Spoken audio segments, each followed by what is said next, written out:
Unlimited Hindi documentaries देखने के लिए लॉगिन करें infinitystream.tv पर।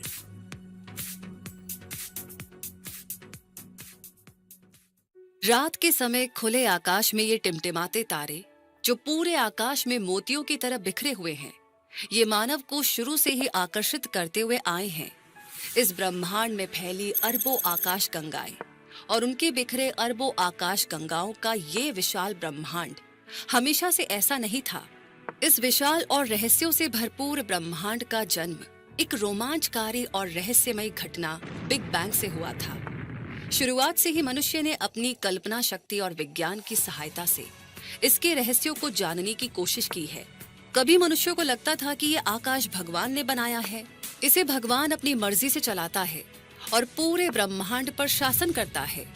आकाश में बिखरे अनगिनत तारों को देखकर लगता है कि ये ब्रह्मांड अनंत है, इसका कोई अंत नहीं है।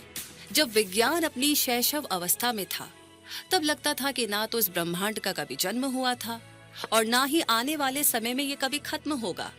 ना तो सूर्य से बड़ा कोई और तारा हो सकता है और ना ही इसकी रोशनी कभी खत्म होगी। सूरज हमेशा से था, है और आगे भी हमेशा ही रहने वाला है। लेकिन जैसे जैसे विज्ञान ने अपने पंख खोलने शुरू किए, तो खुलने वाले रहस्यों ने मनुष्य की प्राचीन सभी धारणाओं को तोड़ दिया और इसके प्रति और जिज्ञासा जगा दी। इस अनंत से लगने वाले ब्रह्मांड का जन्म एक छोटे से पॉइंट से हुआ है। अगर मैं ये कहूँ कि उस छोटे से पॉइंट में हुए भावनाएं थी, ब्रह्मांड के जन्म से पहले ये 100 अरब आकाश गंगाएं और हर एक आकाश गंगा में फैले 100 अरब तारे एक ही पॉइंट में थे। इस पॉइंट का आकार परमाणु से भी छोटा था। इस पॉइंट में अनंत ऊर्जा समाहित थी। लेकिन वैज्ञानिक आज तक इस बात का पता नहीं लगा पाए हैं कि उस पॉइंट में क्या हुआ कि ये विशाल ब्रह्मांड अस्तित्व में आया। उस छोटे से पॉइंट से क्या टकराया, या फिर वो छोटा सा पॉइंट किस चीज से टकराया कि उसमें एक बड़ा विस्फोट यानी बिग बैंग हो गया और पलक झपकते ही ये विशाल ब्रह्मांड अस्तित्व में आया। वैसे कुछ वैज्ञानिकों को लगता है कि इस छोटे से पॉइंट में ऊर्जा को बांधे रखने के लिए ब्रह्मांड के जन्म से पहले इस पर एक ताकत काम कर रही थी। उस समय ना तो समय था और ना ही स्पेस। जैसे ही उस ताकत का कंट्रोल इस पॉइंट पर कम हुआ, वैसे ही वो समय की गांठ खुल गई। समय की गांठ खुलते ही ये छोटा सा पॉइंट फैलने लगा और देखते ही देखते सेकंड के कुछ ही पल में उस पॉइंट के अंदर भरी हुई ऊर्जा और मैटर का फैलाव इस पूरे ब्रह्मांड में फैल गया। ये सब इतनी तेजी के साथ हुआ कि हमारे समय की माप काफी छोटी पड़ जाती है। विज्ञान के नियम टूटने लगते हैं और किसी भी चीज के अस्तित्व पर प्रश्न चिन्ह खड़े हो जाते हैं।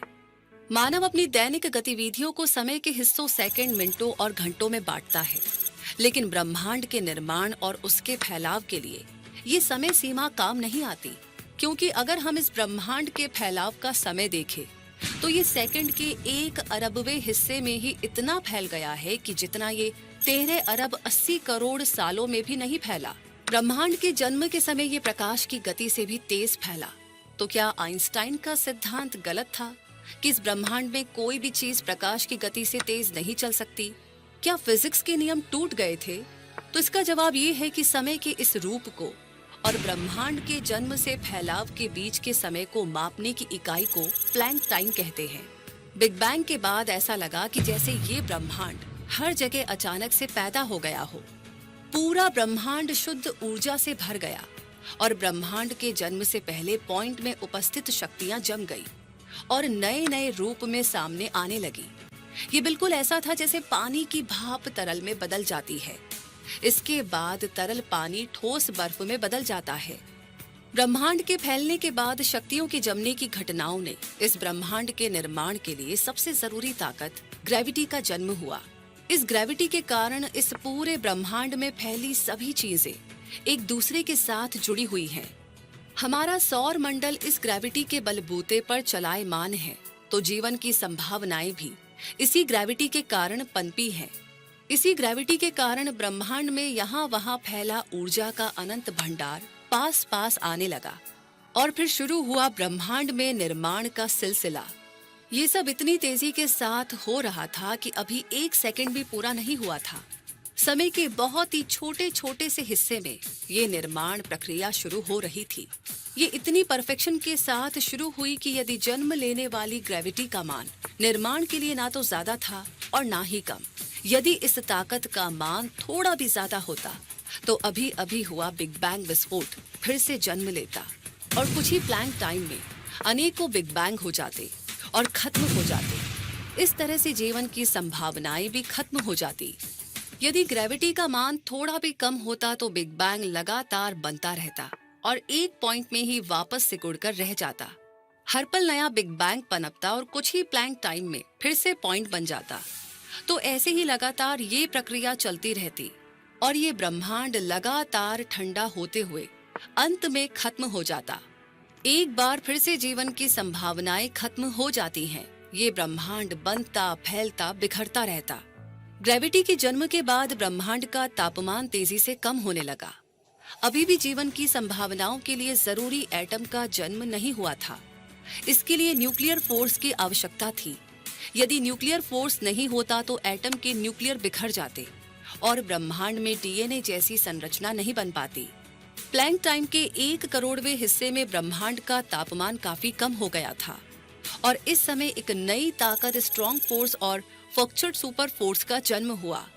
इसी के साथ ब्रह्मांड में निर्माण की प्रक्रिया शुरू होने लगी और ब्रह्मांड का एक हिस्सा तेजी के साथ फैलने लगा। ब्रह्मांड इन्फ्लुएंस की प्रक्रिया से गुजरने लगा। इसका वॉल्यूम 10 की पावर 19 की स्पीड से बढ़ने लगा। इसे हम इस तरीके से समझ सकते हैं कि किसी रेत के कण का आकार फैलते हुए हमारे सौर मंडल के आकार से भी बड़ा हो जाए। इसके फैलने की गति बहुत तेज थी। ये गति प्रकाश की गति से बहुत बहुत ज्यादा थी। इसका मतलब तो ये हुआ कि इसने आइंस्टाइन के प्रकाश की गति के नियम को तोड़ दिया। आइंस्टाइन की स्पेशल थ्योरी ऑफ रिलेटिविटी कहती है कि इस ब्रह्मांड में किसी भी वस्तु की गति प्रकाश की गति से तेज नहीं हो सकती। इससे हमें लगता है कि इन्फ्लुएंस की प्रक्रिया से गुजरते समय ब्रह्मांड ने आइंस्टाइन के प्रकाश की गति के नियम को तोड़ा है। लेकिन विज्ञान कहता है कि इस प्रक्रिया में कोई सिद्धांत नहीं टूटा, क्योंकि इन्फ्लुएंस के इस उथल पुथल भरे समय के दौरान सभी चीजें अपनी ही जगह थी, लेकिन इनके बीच का स्पेस तेजी से बढ़ रहा था। ये इतना तेजी से बढ़ने लगा कि जैसे कि प्रकाश की गति से भी तेज हो। बिग बैंग के समय चारों तरफ फैले पदार्थ का वॉल्यूम 10 की घात के रूप में तेजी से फैल रहा था। इन्फ्लुएंस ने ब्रह्मांड में हर दिशा में चारों ओर समान रूप से समान संख्या में अलग अलग गैलेक्सीज को बिखेर दिया। यही रीजन है कि जब हम ब्रह्मांड की मैपिंग करते हैं तो हमें हर दिशा में समान संख्या में तारे और गैलेक्सीज दिखाई देती हैं। ये सिर्फ अभी तक सैद्धांतिक रूप से ही परिभाषित था। इसका कोई भी वैज्ञानिक सबूत नहीं था। जब तक इसका कोई वैज्ञानिक सबूत नहीं मिलता तब तक इन्फ्लुएंस सिर्फ एक सस्पेंस ही बना रहा। इन्फ्लुएंस है या नहीं, इसकी जानकारी के लिए हमें ब्रह्मांड के जन्म के शुरुआती पहले सेकंड में झांकना होगा, यानी हमें समय में लगभग 13 अरब प्रकाश वर्ष पीछे जाना होगा। ये संभव नहीं है, लेकिन एक तरीका है जिससे समय में काफी पीछे तक जाया जा सकता है। इसके लिए हमें अपने अंतरिक्ष की गहराइयों में जाना होगा। जब हम रात में चमकते तारों को देखते हैं तो हमें वर्तमान की जगह हमारा बीता हुआ कल नजर आता है। सुबह होते ही सूरज की रोशनी को हमारी धरती तक पहुंचने में लगभग 8 मिनट 30 सेकंड का समय लगता है। इसका मतलब है कि सूरज हमसे 8 मिनट प्रकाश की दूरी पर स्थित है। इसका अर्थ है कि यदि सूरज अभी खत्म हो जाए तो हमें इसका पता 8 मिनट 30 सेकंड के बाद चलेगा। हम सूरज की 8 मिनट 30 सेकंड पुरानी तस्वीर देखते हैं। इसी तरह से यदि हम किसी सुपरनोवा के स्टेलर विस्फोट की तस्वीर देखते हैं तो वो 1,67,000 वर्ष पुरानी होती है। ये वो समय है जब पहली बार धरती पर मनुष्य ने जन्म लिया था, क्योंकि सुपरनोवा का स्टेलर विस्फोट पृथ्वी से लगभग 1,67,000 प्रकाश वर्ष की दूरी पर हुआ है। प्रकाश वर्ष का अर्थ है कि प्रकाश के द्वारा एक साल में तय की गई दूरी। ये दूरी हमारी धरती के लिए काफी ज्यादा बड़ी है, लेकिन दूर तक फैले अंतरिक्ष के लिए ये सिर्फ मिलीमीटर, सेंटीमीटर जैसी ही है।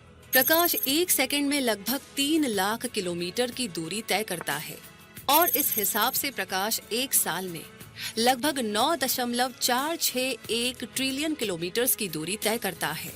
जब हम अंतरिक्ष की ओर ज्यादा गहराइयों में झांकते हैं तो हमें ऐसी गैलेक्सीज भी मिलती है जो पृथ्वी से लगभग 12-13 अरब प्रकाश वर्ष दूर होती हैं। यानी हम उस गैलेक्सीज की आज की तस्वीर नहीं देखते हैं, बल्कि उसके जन्म के समय की तस्वीर हमें दिखाई देती है। हो सकता है कि हमें इतनी दूरी पर दिखाई देने वाली चीज आज अंतरिक्ष में उपस्थित हो भी या नहीं भी।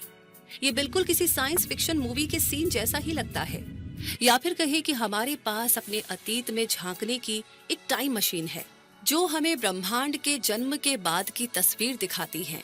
यहाँ इस दूरी पर हमें बनी हुई गैलेक्सीज ही नजर आती है, लेकिन इन्फ्लेशन है या नहीं, इसके लिए हमें गैलेक्सीज के बनने से पहले के समय में जाना होगा।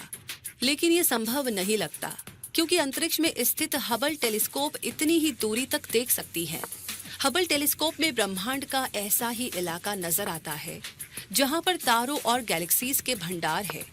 लेकिन गैलेक्सीज के बनने से पहले और बिग बैंग के समय क्या हुआ था, इसके लिए हमें और भी गहराई में जाना होगा। कई बार छोटी छोटी चीजें भी ब्रह्मांड के अद्भुत रहस्यों को खोल देती है, और इसका जवाब हमें टीवी की स्क्रीन पर नजर आने वाली झिलमिलाहट में नजर आता है। सन 1964 में रॉबर्ट विलियमसन और ओर्नो विंजीनियर्स दोनों ही भौतिक वैज्ञानिक अंतरिक्ष से आने वाली रेडियो तरंगों को सुन रहे थे। उन्हें हर बार रेडियो तरंगों की आवाज के पीछे हमिंग सुनाई दे रही थी।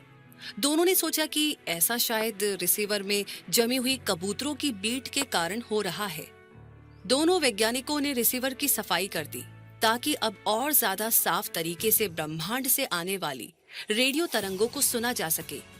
लेकिन हुआ इसका उल्टा। अब रेडियो तरंगों के पीछे सुनाई देने वाली हमिंग बहुत ज्यादा बढ़ गई थी। दोनों ने इस बात का परीक्षण करके निष्कर्ष निकाला कि ये आवाज ब्रह्मांड के जन्म के तुरंत बाद की है। ब्रह्मांड के जन्म के बाद अंतरिक्ष में एक बड़ा आग का गोला बना था, और तब से लेकर आज तक उस आग के गोले की लाइट लगातार ब्रह्मांड में घूम रही है। ब्रह्मांड के जन्म के 13,80,000 साल बाद ब्रह्मांड में चारों तरफ इलेक्ट्रॉन, न्यूट्रॉन और प्रोटॉन ही फैले हुए थे। इस कारण पूरे ब्रह्मांड में भयंकर कोहरा छाया हुआ था। इस कोहरे के बीच जब इलेक्ट्रॉन और प्रोटॉन आपस में मिले तो अचानक ही ये कोहरा खत्म हो गया, और तब पहली बार प्रकाश ने गति पकड़ी। तब से लेकर आज तक ये प्रकाश लगातार अंतरिक्ष में आगे बढ़ रहा है। ये बिल्कुल ऐसा है जैसे कि सर्दियों में छाया हुआ कोहरा कुछ दूर तक हमें कुछ भी देखने से रोकता है, लेकिन कुछ समय के बाद अचानक ही ये कोहरा हट जाता है और हमें सब कुछ साफ साफ दिखाई देने लगता है। तब दूर से आने वाली रोशनी दूर तक फैली जगह को प्रकाशित कर देती है। इसे कॉस्मोलॉजिस्ट कॉस्मिक माइक्रोवेव बैकग्राउंड कहते हैं। ये कॉस्मिक माइक्रोवेव बैकग्राउंड ब्रह्मांड का नक्शा है जो हमें ब्रह्मांड के जन्म के शुरुआती पलों की जानकारी देता है। मई 2009 में यूरोपियन एजेंसी ने एक प्लैंक नाम के सैटेलाइट को सूरज की कक्षा में स्थापित किया। इसका उपयोग एजेंसी ने अंतरिक्ष के कॉस्मिक माइक्रोवेव बैकग्राउंड का नक्शा लेने में किया। इस सैटेलाइट में लगे सेंसर इतने ज्यादा सेंसिटिव है कि ये 1 डिग्री तापमान के 10 लाखवें हिस्से को भी आसानी से माप सकते हैं। इस सैटेलाइट की सहायता से वैज्ञानिकों ने कॉस्मिक माइक्रोवेव बैकग्राउंड को तैयार किया। ये खोज मानव जाति की सबसे बड़ी खोज में से एक है। ये खोज डीएनए की खोज के बराबर ही थी। ये कॉस्मिक माइक्रोवेव बैकग्राउंड लाल और नीले धब्बों से भरा हुआ है, जो ये बताता है कि नीले धब्बों की जगह ब्रह्मांड ठंडा हो गया है और नीले धब्बे बाद में नए स्पेस में बदल जाएंगे। लेकिन वही लाल धब्बे अंतरिक्ष की गर्म जगहों के बारे में बताते हैं, जो ये बताता है कि अंतरिक्ष में और गैलेक्सीज का निर्माण होना है। ये लाल धब्बे बीतते समय के साथ नए ब्रह्मांड का निर्माण करेंगे। ये आंकड़े चौंकाने वाले थे और इन्फ्लेशन को साबित करते थे, लेकिन अभी भी वैज्ञानिकों को इसके लिए एक पुख्ता सबूत की आवश्यकता थी। वैज्ञानिकों को लगता है कि इन्फ्लेशन के कारण ब्रह्मांड में हुई उथल-पुथल के कारण तरंगों का जन्म हुआ होगा। ये तरंगे समय को खींचती और सिकुड़ती है। इन तरंगों को वैज्ञानिकों ने ग्रेविटेशनल वेव नाम दिया। ये बिल्कुल ऐसा है जैसे पानी से भरे तालाब के शांत पानी में कोई पत्थर फेंकने पर पैदा हुई तरंगे। ये तरंगे ब्रह्मांड में हुए इन्फ्लेशन के कारण अलग अलग दिशाओं में ब्रह्मांड के अलग अलग गति से फैलने के कारण पैदा हुई थी। वैज्ञानिकों को लगता है कि इन्फ्लेशन कभी नहीं रुकने वाली एक प्रक्रिया है और ये प्रक्रिया नए ब्रह्मांड के निर्माण के लिए जिम्मेदार है। वैज्ञानिकों को लगता है कि अंतरिक्ष की जिन गहराइयों से आज तक प्रकाश हम तक नहीं पहुंचा है या फिर भविष्य में भी कभी नहीं पहुंचेगा, ऐसी जगहों पर भी इन्फ्लेशन हुआ था और आज भी हो सकता है कि वहां इन्फ्लेशन चल रहा हो। मार्च 2014 का दिन वैज्ञानिकों के लिए एक बहुत ही बड़ी खुशखबरी लेकर आया। मार्च 2014 में दक्षिणी ध्रुवी पर लगे एक सैटेलाइट ने अंतरिक्ष में फैलने वाली ग्रेविटेशनल वेव को ढूंढ निकाला और इसके आंकड़े काफी चौंकाने वाले थे। इन आंकड़ों ने इन्फ्लेशन की उपस्थिति पर पक्की मुहर लगा दी। इन्फ्लेशन का सिद्धांत हमें बताता है कि क्यों अंतरिक्ष में चारों तरफ समान रूप से गैलेक्सीज और तारे बिखरे हुए हैं। इन्फ्लेशन एक ऐसी प्रक्रिया है जो छोटी सी नजर आने वाली जगह में सेकंड के कुछ ही हिस्से में तेजी से एक नए और विशाल ब्रह्मांड को जन्म दे सकता है। इसका अर्थ है कि जब इन्फ्लेशन रुकता है तब वो उस जगह पर नए ब्रह्मांड को जन्म देता है। इसका मतलब तो ये हुआ कि हर समय स्पेस में बहुत सारे ब्रह्मांड जन्म ले रहे हैं। ये इस बात पर मुहर लगाते हैं कि इन्फ्लेशन के कारण स्पेस में हमारे जैसे हजारों ब्रह्मांड हो सकते हैं। इसका सीधा सा अर्थ है कि जिस तरह से 100 अरब गैलेक्सीज में 100 अरब तारे हैं, तो वही इस तरह से 100 अरब ब्रह्मांडों में से एक हमारा ब्रह्मांड हो सकता है कि हमारे से मिलती जुलती धरती हो, उस पर हमारे से मिलते जुलते जीवन की संभावनाओं में मिलते जुलते लोग रहते हों। अब अगर ये बात सही है तो हमारे इस ब्रह्मांड का आकार हमारी सोच से काफी ज्यादा बड़ा हो सकता है, लेकिन आंकड़े इशारा करते हैं कि स्पेस की तुलना में हमारे ब्रह्मांड का आकार अभी भी बेसबॉल जितना ही बड़ा है। इन्फ्लेशन के बाद ब्रह्मांड की उम्र अभी 1 सेकंड के 1 खरबवे जितना ही पुराना है, तो वही इस समय इसका तापमान 1000 खरब डिग्री जितना है। इस समय इस ब्रह्मांड में सिर्फ ऊर्जा ही ऊर्जा भरी हुई है। इस समय इतने ज्यादा तापमान में ब्रह्मांड में सिर्फ रेडिएशन ही रेडिएशन भरा हुआ था। इस समय ब्रह्मांड ऊर्जा का एक गोला था और ये लगातार ऊर्जा को झोंके जा रहा था ताकि हमें आज नजर आने वाली हर चीज का निर्माण हो सके। अगर उस समय ऊर्जा ही ऊर्जा भरी हुई थी तो ये मटेरियल से भरा ब्रह्मांड कैसे बना? लोगों को लगता था कि ऐसा नहीं है, क्योंकि ऊर्जा और मटेरियल दोनों ही अलग अलग चीजें हैं। लोगों को लगता था कि ऊर्जा ना तो मटेरियल में बदल सकता है और ना ही मटेरियल ऊर्जा में। लेकिन 1905 में आइंस्टाइन की एक खोज ने पूरी दुनिया को हिलाकर रख दिया। आइंस्टाइन ने बताया कि ऊर्जा और मटेरियल एक सिक्के के 2 पहलुओं की तरह है, जिन्हें अलग नहीं किया जा सकता। उनका कहना था कि अगर आपके पास ऊर्जा है तो आप उसे मटेरियल में बदल सकते हैं, और यदि आपके पास मटेरियल है तो आप उससे ऊर्जा का एक बड़ा भंडार प्राप्त कर सकते हैं। इसके लिए आइंस्टाइन ने अपनी गणितीय गणनाओं के बाद एक गणितीय समीकरण E = mc² दिया। इसी समीकरण ने भविष्य में दुनिया के सबसे विनाशक हथियार परमाणु बम की नींव रखी थी। आइंस्टाइन का समीकरण बताता है कि यदि आपके पास 1 ग्राम मैटर है तो आप 3 × 10⁸ कैलोरी ऊर्जा प्राप्त कर सकते हैं। आइंस्टाइन का समीकरण कहता है कि ब्रह्मांड में पाए जाने वाला हर एक पदार्थ ऊर्जा का एक कॉन्सेंट्रेट रूप है। जिस तरह से परमाणु बम के विस्फोट से मटेरियल ऊर्जा में बदल जाता है, उसी तरह से बिग बैंग के विस्फोट के बाद ऊर्जा पदार्थ में बदल गई।